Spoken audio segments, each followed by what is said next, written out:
Hi, I'm Erfan Khaniki and I want to talk about some new lower bounds for Nisan Wigderson generators in proof complexity. One of the ultimate goals in proof complexity is proving super polynomial lower bounds for the length of proofs in any propositional proof system.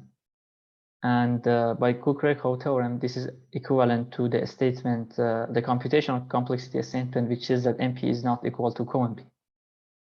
Super polynomial lower bounds are known for several proof systems such as resolution, cutting planes, Nullstellensatz, polynomial calculus, AC Frege, but unfortunately, we don't know any super polynomial lower bounds for resolution over parities, AC0, parity Frege, Frege, or extended Frege.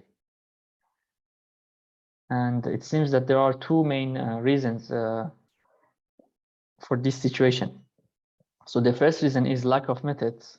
So we don't have strong enough methods to prove lower bounds for the previously mentioned proof systems, and the techniques that we know and we use to prove lower bounds for proof systems such as resolution and so on somehow fail for different reasons for the proof system that we cannot prove lower bounds. And the second reason is the lack of candidate hard formulas. So formulas that we somehow believe that they should be hard for strong proof systems. There are three classes of candidate hard formulas that are believed to be hard for any proof system, and the reason behind it is usually some intuition from mathematical logic or computational complexity. So the first candidate is random formulas, for example, random DNFs. Some experts believe that these formulas should be hard for any propositional proof system. The second class is the class of finite consistency formulas. So these formulas were defined by Krajcik and Pudlak. This is their definition. Suppose P is a proof system, then con Pn is a propositional formula that says that there is no proof of contradiction of length at most n in P. And Krajcik and Pudlak proved the following theorem, which says that the following statements are equivalent. So the first statement says that there is no optimal propositional proof system, which is a widely believed assumption in proof complexity. And the second statement says that for any propositional proof system P, there exists another propositional proof system Q, such that finite consistency formulas of Q does not have polynomial size P proofs. And the third class is called proof complexity generators, which is the main focus of this talk. So what are proof complexity generators? Let G be a function that maps strings of length n to strings of length m. And moreover, assume that G has low complexity. Then for every I of size at most m, for every J, which is 0 or 1, we can write, as G has low complexity, we can write a propositional formula of GP, the ith bit of G equals to J.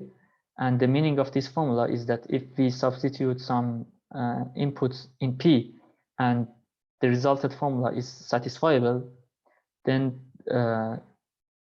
this means that on the input, on that input, the ith bit of G is equal to J.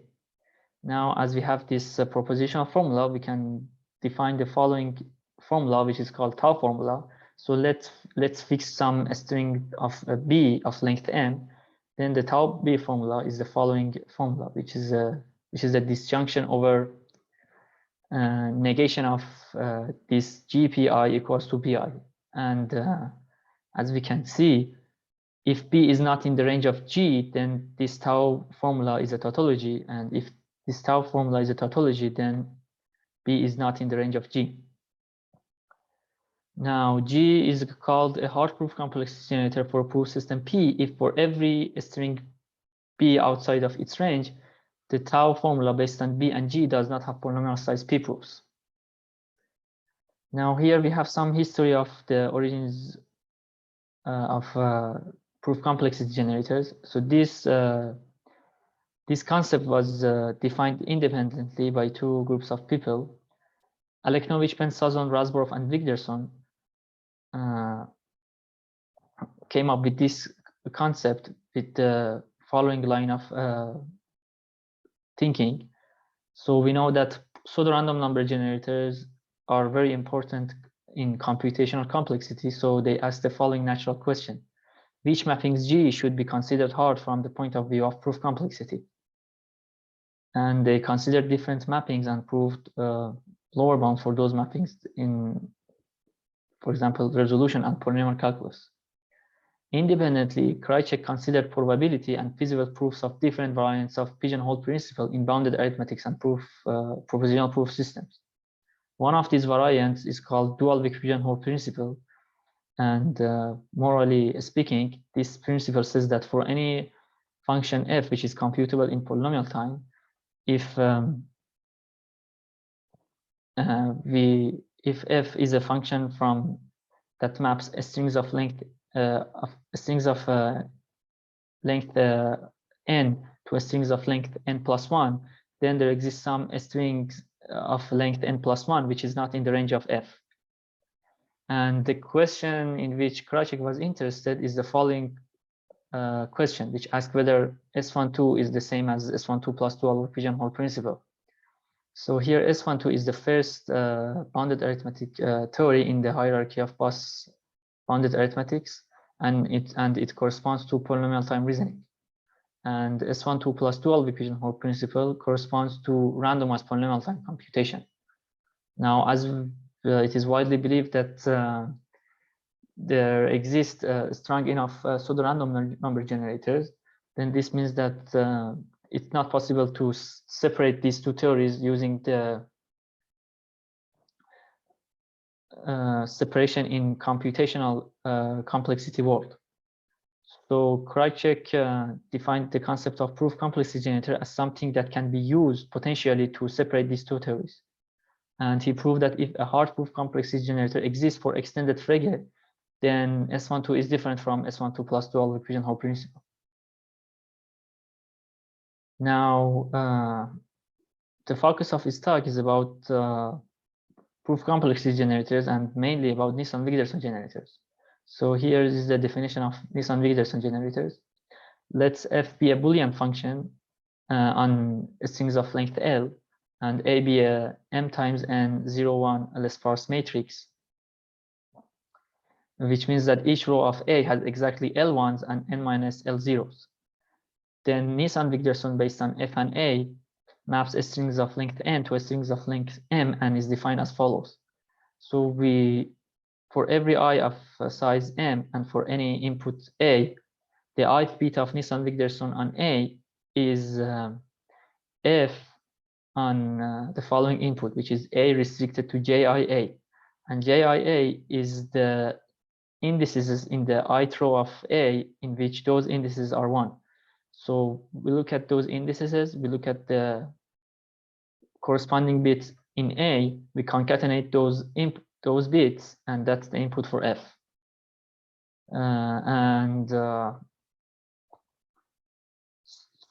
As we want to talk about Nisan Wigderson generators in proof complexity, we have to write the Taobi formula for it. And as we will see later, if F is in n-time poly intersect co-n-time poly, then the Taobi formula based on Nisan Wigderson of F and A can be written as a propositional formula.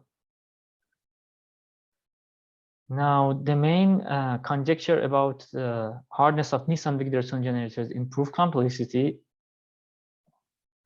is the following conjecture by Razborov.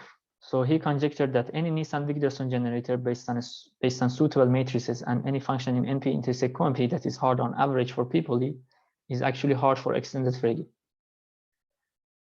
This conjecture is somehow different from like other conjectures that gives a lower bound for a strong proof systems, such as the non-existence of optimal proof system.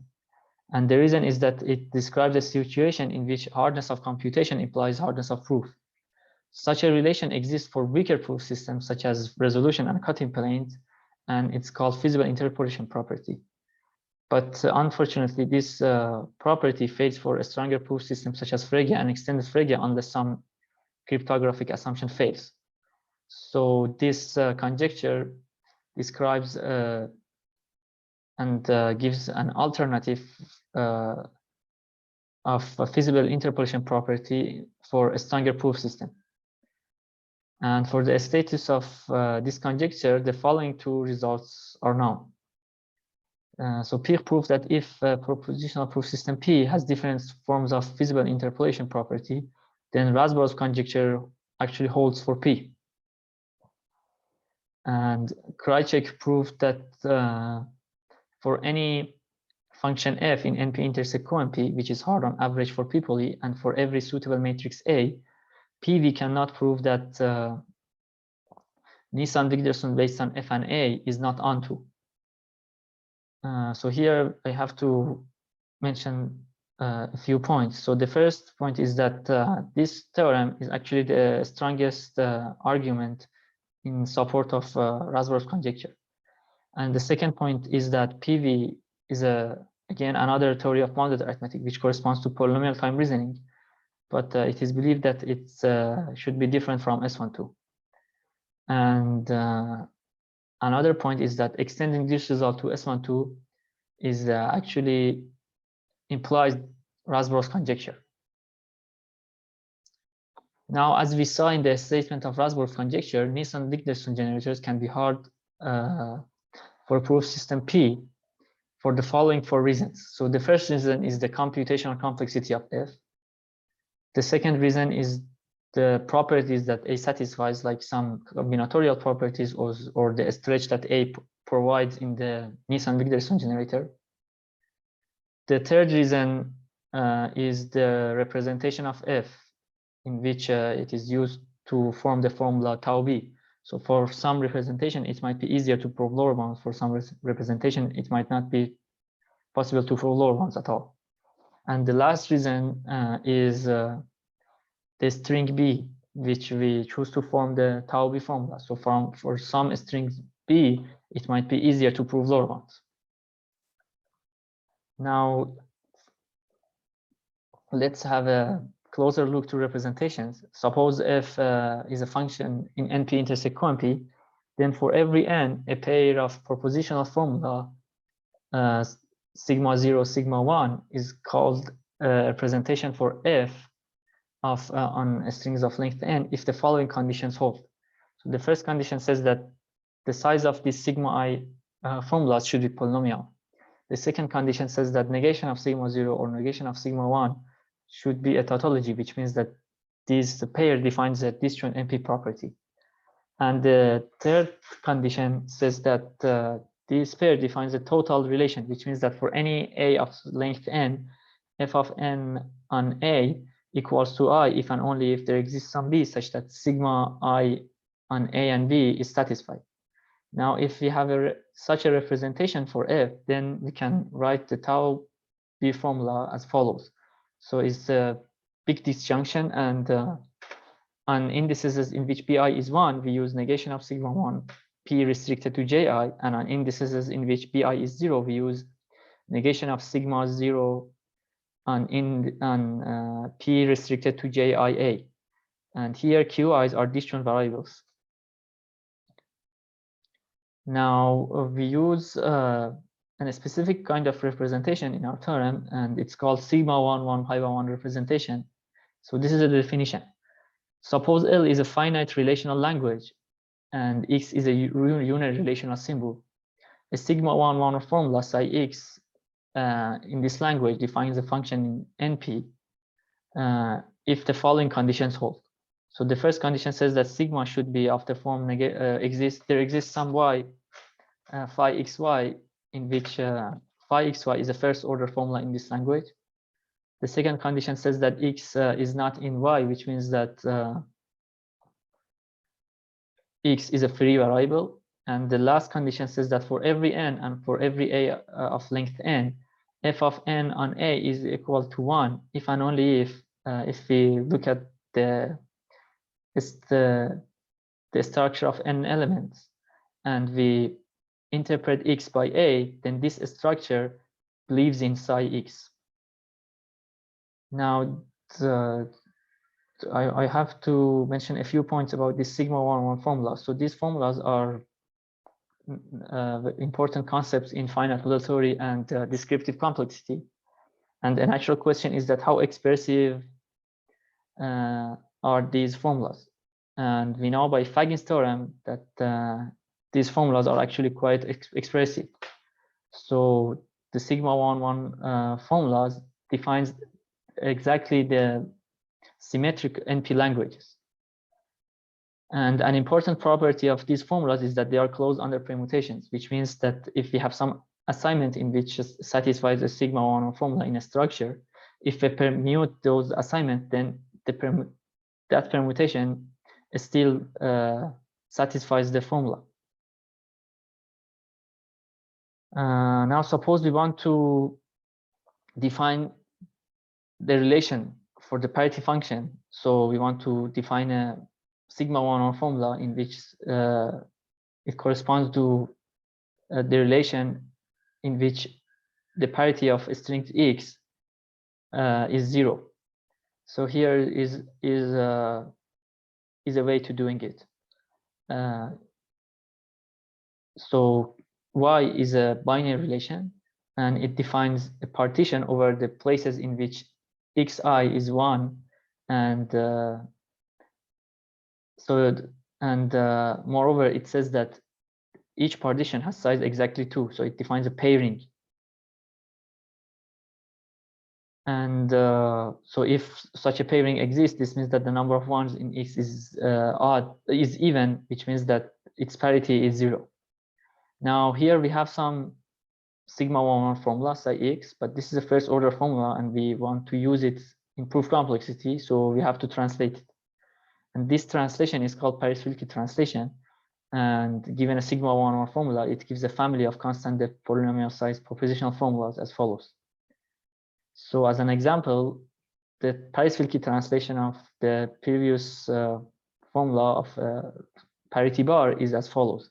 So we replace every for all quantifier with conjunctions, every existential quantifier with disjunctions, and every relational symbol with propositional variables. Now, suppose f is a function in NP intersect QNP, and moreover assume that it's a symmetric function. Then sigma 1 pair phi 0 phi 1 defines a function f. Defines the function f if and only phi 0 defines negation of f and phi 1 defines f. Now, if we have such a definition for f, then the Paris-Wilke translation of this definition is a representation for f, and we can use it to form the tau formula. Now, this is the main theorem of this talk. So it's a form of Razborov's conjecture for AC Frege. Let f be a function in NP intersect QNP and assume that it's a symmetric function such that it requires exponential depth to AC0 circuits. Then for any sigma 1 pi 1 pair phi 0 phi 1 that defines f, any suitable matrix A and any B outside of its the range of Nisan Wigderson, tau B formula requires superpolynomial or exponential size AC0 Frege proofs based on whether the stretch is exponential or polynomial, when this sigma 1 pi 1 representation of f is used to form the formula tau. Now, to prove this theorem, we have to look at the relationship between proof system and bounded arithmetic. So let's assume that M is a non-standard model of true arithmetic, which means that it satisfies all true statements about natural numbers, but also it has some non-standard numbers, which is bigger than any usual number. So let's L be such a number. Then M of n is a structure in which it is a subset of M in which it only contains the number which is sub-exponential in n. Now, the first theorem says that if we have a structure in which it believes in relativized I delta 0, so here relativized I delta 0 is a bounded arithmetic, corresponds to relativized linear term hierarchy. And if sigma is a propositional formula, then if we can find a falsifying assignment for sigma, then this sigma doesn't have a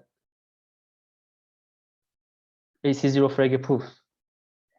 And the second theorem describes the opposite direction. So if we have a family of formulas which requires exponential size AC0 Frege proofs, then it's possible to find a structure in which it believes in relativized I tilde 0, but simultaneously there exists a falsifying assignment for that formula. So morally speaking, this means that to prove lower bounds for AC0 Frege, it's sufficient to prove some kind of unprobability in relativized I delta 0, and we are going to use this relation. So here is an example of a theorem in which we can prove it in this manner. So let phi 0 and phi 1 be a sigma 1 definition, phi 1 definition of the parity function. Then the formula negation of phi 0 or negation of phi 1 requires exponential size AC0 Frege proofs. And here is the proof. So let M be a non-standard model of true arithmetic and N be a non-standard element.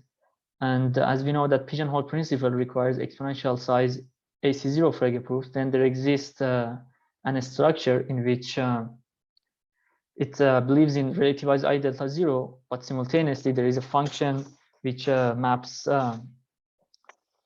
which is a one-to-one onto mapping from n plus 1 to n. Now, without loss of generality, assume that n is even, and let alpha be the following strings, alpha and beta be the following strings. So alpha has odd number of ones and beta has even number of ones. This means that there exists gamma and gamma prime such that phi 1 alpha gamma is true, and also phi 0 beta gamma prime also true. Now, as we have this f, we can define the following function g. G is a function from 2n plus 1 to 2n plus 1, and it stretches the first n elements and shrinks the second n plus 1 elements. So if we apply g to beta, we get alpha. And as we know that phi 0 is a sigma 1 is a sigma 1 formula. And we know that these formulas are closed under permutations. This means that phi 0 g beta and g gamma prime is also true, which means that phi 0 alpha and g gamma prime is true. So phi 1 of alpha and gamma is true. Phi 0 of alpha and g of gamma prime is also true. And this is a falsifying assignment for negation of phi 0 or negation of phi 1. And this finishes the proof. And it gives us the desired lower bound. Now, to prove the main theorem, we work as follows. So we again assume that M is a non-standard model of true arithmetic. B and A are as follows. So A is a 2 to the n times n to the s, n to the t sparse matrix, and S and T are some parameters. B is a strings of length 2 to the n. As we know that F is a hard function for depth to AC0 circuits, and also it's a symmetric. There exists some U which is not too small and not too big, in which F switches its value. So if we look at F on the string 1 to the U, 0 n to the t minus U, its value is different from the string 1 to the U plus 1, 0 n to the t minus U minus 1. And as we have this U, we can find another strings of length n to the s using Chernoff and the union bounds, such that alpha, the number of ones alpha restricted to ji is has a small distance to this U. And so the idea is to again use pigeonhole principle to shrink or stretch the number of ones to find a falsifying assignment.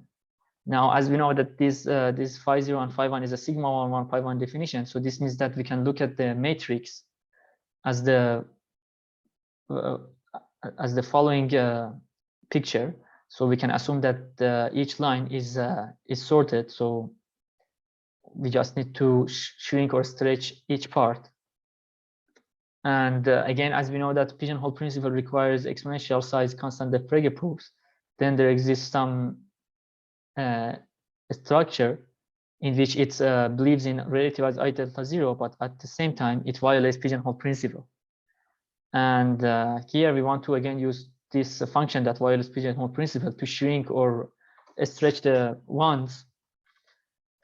And the important thing here is that if we have this function, we can shrink by more than 1 bit or stretch by more than 1 bit. And here is how we can do it. So as an example, so let G be a function from the set of size KL to the set of size KL minus K. And it works as follows. So we partition the the input set in to K set of size L, and we apply F in each of these partitions. So each partition will be mapped to corresponding partition as the picture, and this mapping is 1-to-1 and onto. So this means that G maps KL to KL minus K, and also it's a 1-to-1 and onto function, and we can use this trick to shrink or stretch the number of ones in each line of the matrix to find the falsifying assignment. And this gives us the lower bound. Now, as for applications, let phi 0 and phi 1 be a sigma 1, 1 pi 1 definition of a function in NP intersect QMP, such as parity.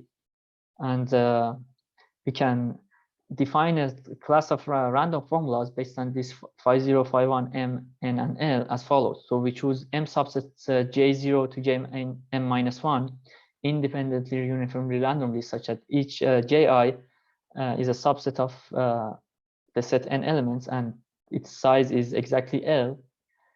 So these subsets specify a random m times n sparse matrix, and we choose a random string B of length m uniformly randomly. Then the tau formula based on Nisan Wigderson of F and A and B is a random formula.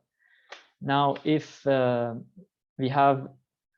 know that F has the desired condition in the statement of the main theorem, then the random formula that is generated in this way requires exponential constant AC0 Frege proofs. And moreover, as we see in the statement of the corollary, if the stretch is polynomial, then with high probability the generated formula is a tautology. And the second application is about the hardness of proving lower bounds in proof systems. So let F be a function in n time poly intersect time poly, and A be a 2 to t n times n to the s n to the t sparse matrix, which is effectively constructible. Then for any fixed w of length n to the c, Nisan Wigderson of based on f and a and w defines a function which we call cw in n p intersect and p poly as follows. So for every input string I of length n, cwi is f on w restricted to j n I a, and ni is the number with the binary representation I.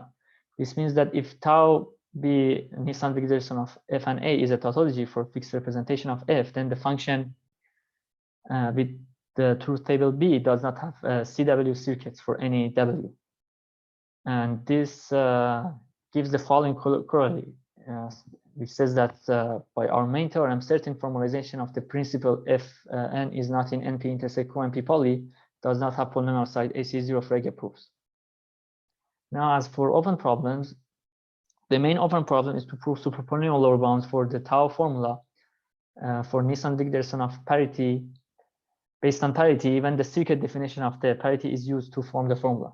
The second problem says that asks for the proof of Razborov conjecture in the setup of the main theorem, but when X is a binary relation, so we can talk about graph properties.